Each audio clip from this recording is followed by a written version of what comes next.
천지를 지으시고 나의 도움이 되신 하나님 아버지의 은혜와 주 예수 그리스도의 평강과 그 은혜와 사랑이 여러분들의 가정과 직장에 넘치기를 간절히 축원합니다. 진리에 대해서 저항할 때 우리가 할 수 있는 방법이 있죠. 그것은 먼저 우리가 진리의 말씀으로 바로 서는 것입니다. 두 번째로는 기도하는 방법이 있겠죠. 그리고 세 번째로는 오늘 본문에 있는 것처럼 거룩한 삶을 살아가는 것입니다. 그래서 어떻게 구체적으로 거룩한 삶을 살아가야 될 것인가? 오늘 본문이 몇 가지로 말씀을 하고 있죠. 2장 9절을 보시면 또 이와 같이 여자들도 단정하게 옷을 입으며 소박함과 정절로서 자기를 단장하고 그랬습니다. 단정하게 살아가야 되는 겁니다. 그리고 10절 말씀해 보니까 오직 선행으로 하기를 원하노라 그랬습니다. 두 번째로 거룩한 삶은 선행을 하는 것입니다. 그리고 세 번째로는 11절부터 14절에 나와 있는 것처럼 질서 있게 행하는 것이죠. 질서 있게 행하는 것도 거룩한 삶의 큰 영역이다라는 것을 기억하시면 좋겠습니다. 11절과 2절 말씀만 보시면 여자는 일체에 순종함으로 조용히 배우라, 여자가 가르치는 것과 남자를 주관하는 것을 허락하지 않겠다. 이 말만 언뜻 보면 여자들에 대해서 차별을 하는 것처럼 보여지고 약간 하대하는 것처럼 느껴질 수 있겠지만 당시의 배경이 그렇지 않았다라고 말씀을 드렸죠. 당시에 에베소 교회 여자들은 이단들에게 유인을 받아서 속아서 그들에게 가르침을 받고 또 그 가르침 받은 것으로 교회에 들어와서 다른 사람들을 가르치거나 또 교회 지도자들에 대하여서 가르치는 듯한 태도로 또 지배하고 통치하려고 주관하는 태도로 그 사람들에게 이단의 내용을 가르쳤기 때문에 당연히 여자들은 일체 조용해야 했던 것입니다. 오히려 질서 있게 행하면서 그리고 교회의 질서와 교회 지도자를 따라서 하나님의 말씀을 잘 배워야 했던 것입니다. 이단의 말을 버리고 진리의 말씀을 제대로 배워야 되는 것이죠. 자, 그럼 어떻게 배워야 할까? 그리고 어떻게 질서 있게 살아가야 될까? 11절이 우리에게 가르쳐주고 있는데 첫째로는 순종함으로, 둘째로는 조용히 그랬습니다. 이것은 하나님의 말씀 앞에 순종하는 것을 말하는 것입니다. 그리고 교회의 권위와 질서 앞에 순종하는 것을 말하는 것이죠. 또한 조용하다라는 말은 침묵이라는 얘기예요. 그래서 지금 이단에 속한 여자들은 교회에서 침묵해야 되는 것입니다. 어떤 문제 그룹이 일어나고 교회 안에 문제가 생길 때 반드시 침묵하는 것이 늘 좋은 것은 아니지만 그래도 어느 정도 작은 허물들은 침묵하고 용서하고 눈 감아주고 그런 필요가 가끔씩은 있다라는 말씀입니다. 사랑하는 여러분, 교회 안에서 질서를 따라서 여러분들이 배우실 때 순종함과 침묵으로 하나님 말씀 앞에 철저히 복종하는 여러분이 되기를 간절히 축원합니다. 오늘은 이 거룩한 삶에 대해서 네 번째 시간이 되겠습니다. 오늘 15절 말씀을 중심으로 해서 말씀을 드릴 텐데 오늘 15절에서는요 믿음과 거룩한 삶의 관계를 말씀드리도록 하겠습니다. 믿음을 가진 성도라면 거룩한 삶을 살아야 되는 것은 당연하다. 이 결론적인 명제를 가지고 여러분과 함께 말씀 증거하도록 하겠습니다. 우리는 15절 말씀을 보기 전에 14절과 함께 연계해서 말씀을 보아야 되는데 자, 14절 말씀 여러분이 한번 읽겠습니다. 시작.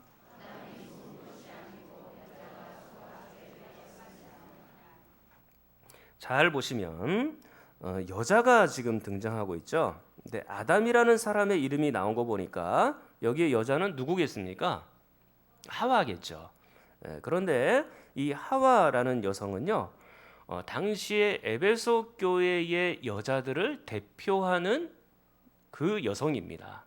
그리고 동시에 모든 여자를 대표하는 여성이라고 말할 수가 있겠죠. 지금 하와가 어떤 상태인가요? 사단에게 속은 상태고 죄에 빠진 상태죠. 그런 것처럼 에베소 교회 여인들도 사단에 속았고 그리고 죄에 빠져 있는 상태입니다. 이단의 말에 속았으므로 사단에 속은 것이고 결국에는 죄에 빠져간 것이죠. 죄라는 것이 무엇인가요? 우리가 웨스트민스터 소위를 문서 14번에 보면 죄의 정의에 대해서 이렇게 나옵니다. 죄가 무엇입니까? 네, 사실은 이거 안 띄워도 되는데 딱 띄우셨네요. 자, 한번 읽으셨으니까 한번 해보시죠. 죄의 정의가 무엇입니까?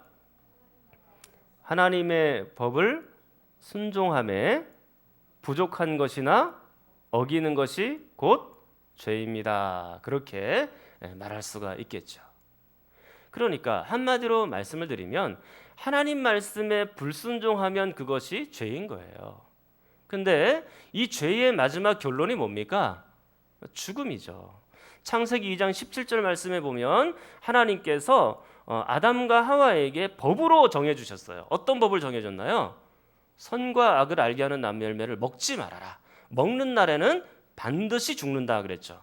법으로 정해놓은 거거든요. 하나님의 말씀이란 말이에요.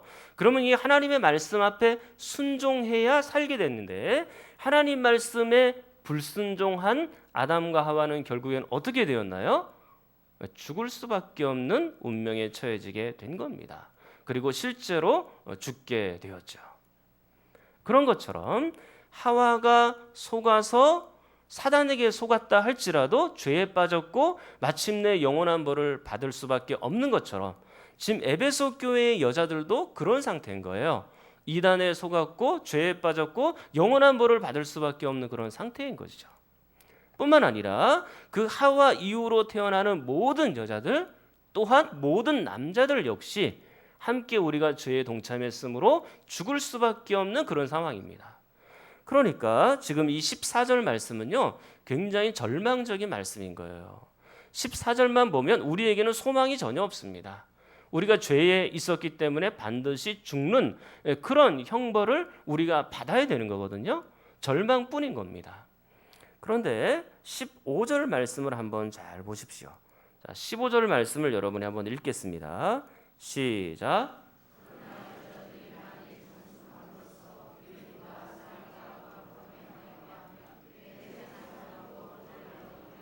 아멘. 그렇죠. 15절은 지금 어떻게 시작하나요? 그러나 그렇게 시작을 하죠.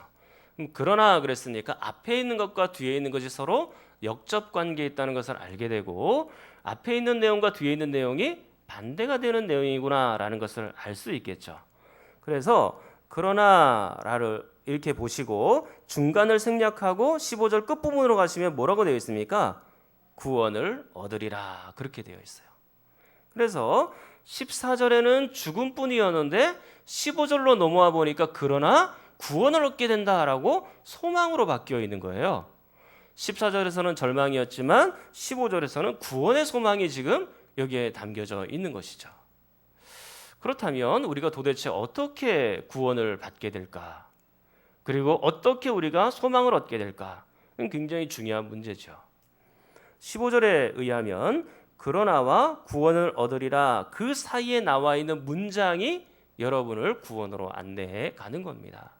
잘 보십시오. 15절 여자들이 만일 정숙함으로써 믿음과 사랑과 거룩함에 거하면 구원을 얻으리라 그렇게 말씀하고 있습니다. 네 가지 단어를 기억하셔야 되는 겁니다. 정숙과 믿음과 사랑과 거룩함 이것이 여러분을 어디로 안내합니까? 구원으로 안내해 주는 거예요. 이 네 가지 단어를 간단하게 한번 살펴보도록 하겠습니다. 이 정숙이라는 단어는요 이미 우리가 살펴본 단어입니다. 어디서 나왔냐면 2장 9절에 이미 나왔어요. 2장 9절에 보면 정절로서 그렇게 되어 있죠. 이 정절이라는 말이 바로 절제하다, 자제하다 그런 의미인데 이 절제와 자제 그리고 이 정절이 오늘 15절 말씀에 나와 있는 정숙과 원문으로는 같은 단어입니다.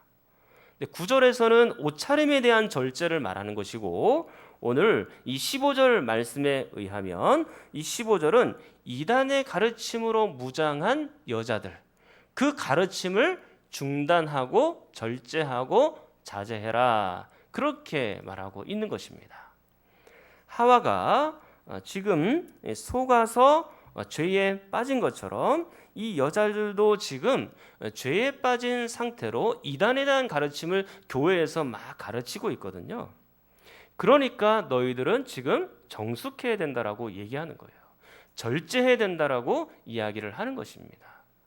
지금 이단에 관한 가르침을 막 가르치는 것으로서는 그들을 구원할 수가 없는 거거든요. 그렇기 때문에 일단은 조용히 하고 정숙해야 되는 것이죠. 자, 그 다음에 정숙한 다음에 그 다음에는 어디로 나가야 되는 것이냐면 오늘 말씀에 있는 것처럼 믿음으로 달려가야 되는 것입니다. 이단에 속한 여자들아 너희들은 조용해라. 대신 참 믿음으로 가야 된다. 그리고 참 믿음을 너희들이 소유해야 된다. 그럴 때 진짜 구원이 있는 것이다 라고 지금 사도 바울이 우리에게 권면해 주고 있는 것입니다. 그러면 믿음은 어떻게 생기는 것일까요?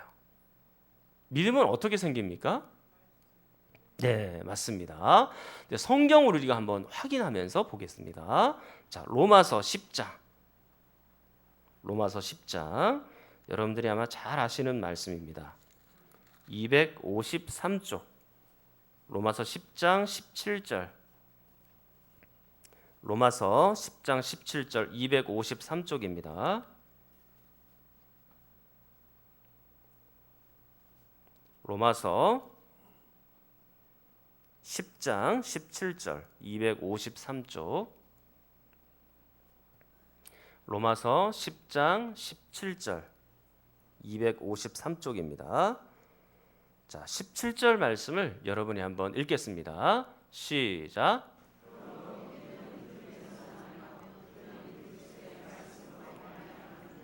아멘. 자, 잘 보십시오. 지금 믿음이 어디에서부터 난다 그랬습니까? 들음에서부터 난다 그랬죠. 근데 듣기는 듣는데 지금 이 성도들이 어떤 말씀을 들어야 믿음이 생기나요? 그리스도의 말씀을 들어야 믿음이 생긴다고 얘기를 하는 거예요. 그러니까 이단에 관한 이야기를 들어서는 그들을 믿음으로 안내할 수가 없고 그리스도의 말씀, 진리의 말씀을 들어야만 우리가 구원을 얻게 되는 것입니다. 지금 하와는 사단의 말을 더 신뢰하고 더 따라갔죠. 하나님께서 먹지 말라고 했어요. 먹지 않아야 되는 것이죠. 그런데 지금 하와는 사단에게 속아서 사단의 말을 더 신뢰하고 사단의 말에 더 철저하게 순종을 했던 것입니다. 그런 것처럼 이 에베소 교회 여자들도 그리스도의 말씀, 진리의 말씀을 듣고 구원을 얻어야 되는데 그렇게 하지 않고 어떻게 한 겁니까? 이단의 말을 듣고 이단의 말을 더 신뢰하면서 그리로 간 거예요. 그러니까 지금 이들이 구원을 얻기 위해서 중요한 것은 뭡니까? 하나님의 말씀을 제대로 듣는 것이 매우 중요하고 그리고 그 말씀을 들은 즉시 믿음으로 반응하는 것이 매우 중요하다. 그렇게 말씀을 드릴 수가 있는 겁니다. 하나님의 말씀 외에 진리의 말씀 외에 이단에 관한 얘기 그리고 다른 얘기들을 자꾸 듣는 것은 여러분들에게 그렇게 믿음에 있어서 도움이 되는 것이 아닙니다. 제가 여러분들에게 누차 강조하고 말씀하지 않습니까? 아무 얘기나 막 들으시면 안 돼요. 여러분들이 요즘에 라디오나 TV나 이런 걸 켜면 수많은 설교들이 막 쏟아져 나오기 때문에 그런 것들을 우리가 안 들을 수도 없는 그런 세대가 되기는 했지만 그러나 아무거나 들으시면 안 됩니다. 여러분이 분별력을 잃어버리고 아무거나 막 들으시면 여러분들의 영혼에 오히려 믿음을 갖게 하는 것이 아니고 여러분들의 영혼을 해치는 것이 되는 거예요. 그게 여러분을 절대 유익하게 하지 못합니다. 그러니까 분별 있게 들어야 되는 거예요. 우리는 그리스도의 십자가의 복음의 말씀만 들어야 하고 예수 그리스도의 부활의 말씀을 들어야 하고 이 성경에 나와 있는 진리의 말씀을 들어야 그때 비로소 믿음이 생기는 겁니다. 믿음이라는 것은 하나님의 말씀에 기초해서 그 말씀을 잘 가르치고 그 말씀을 잘 들을 때 그때 비로소 믿음이 생겨나는 것이거든요. 사랑하는 성도 여러분, 우리의 유일한 소망 그것은 오직 하나님의 말씀 그리고 그리스도뿐인 줄 믿습니다. 하와에게도 그렇고 그리고 에베소 교회 여자들도 그렇고 우리에게도 오직 그리스도만이 우리의 참된 소망이에요. 그리스도의 말씀이 아니면 우리가 도무지 구원받을 가능성이 전혀 없는 것입니다. 그 말씀을 믿을 때, 그리고 그 말씀을 들을 때 우리가 비로소 참된 구원의 진리로 가까이 할 수가 있는 것이죠.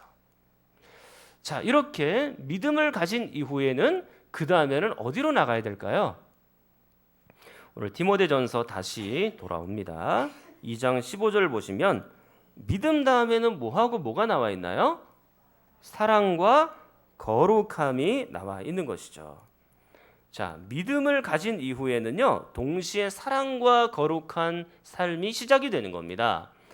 지금 이 사랑과 거룩함은 매우 중요하게 두 개 한꺼번에 다룰 수가 있기 때문에 이 두 개를 같이 보도록 하겠습니다. 먼저 거룩함을 여러분들에게 설명을 드리자면, 여기에 있는 거룩함은요, 분명히 성화의 과정을 얘기하는 것입니다. 이 성화라는 것은 뭐냐면 한문 그대로 하면 거룩성자 될 화자예요. 그러니까 거룩하게 점점 변해간다, 그런 의미입니다. 거룩하게 점점 예수 그리스도를 닮아간다, 그런 의미예요. 거룩하게 점점, 예전에는 순종하지 않았는데 지금은 점점 더 순종하는 사람이 된다, 그런 의미도 포함이 되어 있는 것입니다. 그러니까 점점 거룩하게 되어가는 것, 이것을 우리는 성화의 삶, 거룩함의 삶을 산다고 이야기할 수가 있는 것이죠. 여러분, 순서를 잘 기억하셔야 됩니다. 아까 로마서 10장 17절 말씀에 의하면 진리의 말씀을 들었죠. 듣고 나서는 뭐가 생긴 겁니까? 믿음이 생긴 겁니다. 그럼 믿음이 생겼으면 그 다음에는 어떻게 해야 되나요? 우리의 거룩한 삶으로 믿음을 표현해 놔야 되는 거예요. 사랑하는 여러분, 그렇기 때문에 이 믿음과 거룩함은 함께 가는 것입니다. 동전의 양면과 같은 것입니다. 우리의 영혼이 변화가 되었다면 당연히 우리의 삶도 변화가 되는 거예요. 거룩한 삶으로 변해가는 겁니다. 우리의 영혼이 중생하였고 믿음이 생겼는데 나는 그리스도에 대한 거룩한 열망이 없다, 그리고 우리의 삶을 거룩하게 갖고 가지 못한다, 그런 일은 있을 수가 없는 것입니다. 우리의 영혼이 변했다면 당연히 우리의 삶도 변해야 되는 거예요. 왜? 우리의 영혼의 지배를 받아서 우리의 삶과 육체가 행동하기 때문에 그런 것입니다. 그러면 자연스럽게 우리의 영혼에 받아들인 그리스도의 말씀을 따라서 우리의 삶이 그렇게 당연하게 나타나게 되어 있는 거예요. 믿음과 거룩한 삶은 결코 떼어놓을 수가 없는 것이고 당연히 함께하는 것으로 그렇게 생각을 해야 되는 겁니다. 그런데 이 거룩한 삶에 있어서 가장 중요한 열매가 되는 게 있습니다. 거룩한 삶을 규정할 때 가장 중요한 특징이 뭐냐? 그러면 우리는 사랑이라고 얘기할 수 있습니다. 예수 그리스도의 거룩한 삶을 한마디로 규정해라, 그러면 그것은 사랑입니다. 그리스도는요, 이 지상에 계시면서 불같이 사랑하셨습니다. 하나님을 사랑했고 성도들을, 여러분들을 사랑했습니다. 예수 그리스도께서 하나님의 명령을 받았죠. 생명을 버리십시오 라는 명령을 받았을 때 그 그리스도는 정말로 하나님의 말씀 앞에 다 순종했어요. 사랑하니까 순종하는 겁니다. 사랑하지 않으면 순종하지 않아요. 사랑하기 때문에 그의 말을 듣는 거예요. 내가 사랑하는 사람이 생겨보십시오. 그러면 그 사람의 말을 들어주고 싶은 마음이 생겨요. 그리스도께서 하나님을 열렬히 사랑하기 때문에 그 하나님의 명령 앞에 순종하는 겁니다. 죽음이라는 명령도 순종하는 것이죠. 그리스도께서 우리를 너무나도 사랑하시기 때문에 또한 십자가에서 자기의 목숨을 내어놓으신 겁니다. 그리스도께서 힘이 없어서 그냥 처참한 모습으로 달려서 돌아가신 게 아니에요. 일부러 잡혀주신 거예요. 하나님의 명령을 이루고 그리고 성도들을 구원하고 살리기 위해서 일부러 잡혀주신 겁니다. 우리를 사랑하니까, 우리를 살려내고 싶은 마음에 그리스도께서 그렇게 돌아가 주신 것이죠. 그래서 그리스도의 거룩한 삶을 한마디로 규정해라 그러면 사랑이라고 말할 수 있는 겁니다. 사랑은 거룩한 삶의 가장 대표적인 모습이거든요. 그럼에도 불구하고 우리는 아직까지도 그리스도를 닮아서 사랑하며 살지 못하고 거룩하게 살지 못하는 가운데 있습니다. 참 우리의 모습을 살펴보면 부족함과 연약함 투성이라 매우 안타깝죠. 여전히 사람들을 미워하고 여전히 그 사람들의 허물과 단점들을 감싸지 못하고 여전히 우리가 죄악을 행하는 일에 있어서 더 빠른 우리의 발걸음과 우리의 손놀림을 발견하게 됩니다. 이건 굉장히 부끄러운 얘기입니다. 그러나 우리가 절대로 포기하지 마십시다. 우리가 비록 성도가 되었고 예수 그리스도를 믿게 되었으나 잠시 실수할 때도 있고 넘어질 때도 있습니다. 그러나 넘어졌다 할지라도 우리가 절대로 포기하거나 낭망하지 않고 그 거룩한 열망을 품고 살아가는 여러분이 되기를 간절히 축원합니다. 그리스도께서 오실 때까지 우리는 거룩하게 살아가야 되는 거예요. 사랑하며 살아가야 되는 것입니다. 이것이 우리에게 반드시 필요한 거예요. 자, 그런데 15절 말씀 다시 한번 가만히 보시면 믿음과 사랑과 거룩함에 거하면 구원을 얻으리라. 당연히 우리는 이 문장에서 끝을 낼 수 있습니다. 그런데 그 구원을 얻으리라 앞에 보면 지금 수식하는 말이 있죠. 어떤 말이 있나요? 그의 해산함으로 그렇게 되어 있어요. 지금 사실 그의 해산함으로 그게 빠져도 정숙함으로써 믿음과 사랑과 거룩함에 거하면 구원을 얻으리라. 전혀 문장에는 지장이 없습니다. 그런데도 불구하고 그의 해산함으로라는 문장을 집어넣은 겁니다. 이게 왜 그럴까요? 왜 이렇게 넣어놨을까요? 분명히 얘기가 있을 텐데, 뜻이 있을 텐데 이것 때문에 학자들이 굉장히 고민을 많이 했습니다. 왜 이런 단어가 들어갔는지 15절 말씀이 아마 목회서신에서 가장 해석하기가 어려운 것이다 라고 말할 정도로 이 해산함으로라고 라는 것이 굉장히 어렵게 해석을 할 수가 있어요. 그러나 저는 이게 의외로 좀 쉽게 이렇게 풀이하면 어떨까라는 생각을 해보게 되었습니다. 에베소 교회 여자들아, 이제 이단에 관한 말을 자제하고 그리스도의 말씀을 듣고 믿음이 생겼다면 이제 거룩함을 향해 달려갈 때 좀 더 해산의 고통스러운 심정으로 그리고 해산하는 수고로 그렇게 달려가면 어떻겠느냐라고 이렇게 해석할 수도 있겠다라는 생각이 듭니다. 그러니까 믿음을 우리에게 하나님께서 주셨고 그리고 우리가 거룩한 삶, 사랑하는 삶을 살아갈 때는 어떻게 살아가야 된다고요? 해산하는 수고로 살아가야 된다라고 우리가 그렇게 말할 수도 있을 것 같습니다. 사랑하는 여러분, 이 말씀은요, 이 사도 바울의 문체예요. 갈라디아서 4장 19절에 보면요, 너희들이 그리스도의 형상을 이루기까지 내가 해산하는 수고를 한다. 바울이 그렇게 얘기를 했어요. 그러니까 갈라디아 교인들을 향하여서 내가 너희들을 위해서 구원이 있고 또 하나님의 형상을 이루기 위해서 해산하는 수고를 또 하겠다 그렇게 얘기를 했거든요. 근데 오늘 이 디모데 전서에도 바울이 또 얘기를 하는 겁니다. 해산이라는 단어를 또 꺼내고 있거든요. 바울의 문체 중에 하나인 것이죠.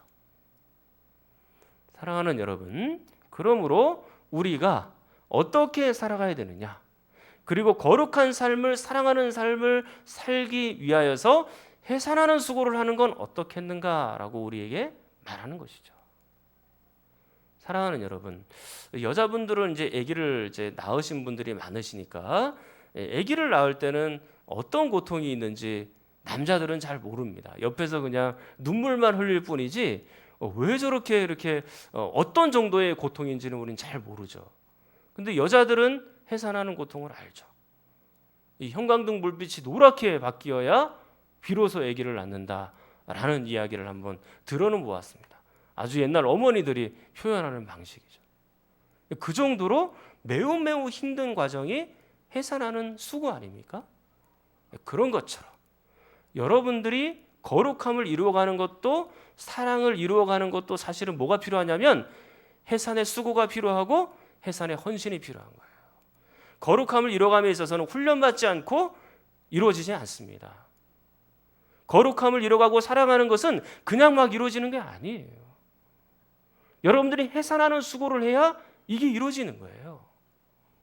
최선을 다해야 몸부림쳐야 이것이 이루어지는 것입니다. 그냥 설렁설렁 성도로서 그렇게 살아가면 안 되는 거예요. 정말로 힘을 다해서 최선을 다해서 거룩함을 이루어드리기 위해서 정말로 노력하고 힘을 써야 되는 것입니다. 그렇게 되면 어떻게 되는 것입니까? 오늘 맨 마지막에 있는 것처럼 그의 해산함으로 구원을 얻으리라. 그렇게 말씀하고 있습니다. 믿음은 우리에게 주어지는 것이지만 에베소 교회 여인들이나 에베소 교회 성도들이나 우리나 거룩한 삶과 사랑하는 삶을 살아감에 있어서 해산하는 수고가 반드시 필요하다라고 우리에게 말씀해 놓고 있는 겁니다. 이제 말씀을 맺도록 하겠습니다. 외부에서 한국 교회를 바라볼 때 어떤 분들은 이렇게 얘기하는 분들이 계세요. 한국 교회 성도들 중에 몇 명이나 구원을 받을까? 얼마나 많은 성도들이 구원을 받을까? 라고 말하는 외부에 있는 분들이 있습니다. 왜 그럴까요? 왜 그렇게까지 얘기할까요? 그것은 바로 믿음과 삶의 괴리가 너무 크기 때문에 그런 것입니다. 믿음 있다고 얘기는 하고 성도라고 얘기는 하는데 막상 삶을 보면 어떤 거예요? 거룩한 삶이 아닌 겁니다. 그렇기 때문에 외부에서 사람들이 그렇게 평가할 수밖에 없는 거예요. 사랑하는 여러분, 믿음이 있다고 하고 성도라고 하면 여러분의 삶을 가꾸어 가야 돼요. 거룩하게 가꾸어 가야 됩니다. 믿음이 있으면서도 거룩하지 못하다, 그런 일은 있을 수가 없습니다. 인정하기는 해요. 가끔 실수하기는 합니다. 그러나 근본적인 영혼의 성향이 완전히 바뀌었으므로 그 영혼에 있는 열망을 담아서 우리의 삶이 거룩함으로 꽃을 피우고 열매를 맺어가면서 그렇게 살아가는 거예요. 그건 당연한 삶인 것입니다. 사랑하는 성도 여러분, 우리가 잠시 실수하고 넘어지나 이제 우리는 절대로 포기하지 않고 이전에 이 거룩함에 해산하는 수고와 훈련을 잘 받아서 여러분이 하나님의 영광을 위하여 힘있게 뛰어가고 그리고 거룩한 삶을 살아들여서 많은 사람들을 옳은 대로 인도하는 여러분이 되기를 간절히 축원합니다. 우리 통성으로 함께 기도하겠습니다. 하나님 아버지, 내가 믿는 자라고 하면서 성도라고 하면서 내 삶을 보면 여전히 거룩함이 결여되어 있고 사랑도 부족합니다. 하나님, 성도답게 신자답게 살게 하여 주시옵소서. 예수님처럼 거룩하게 살게 하시고 예수님처럼 사랑하게 하시고 예수님처럼 살게 하여 주시옵소서.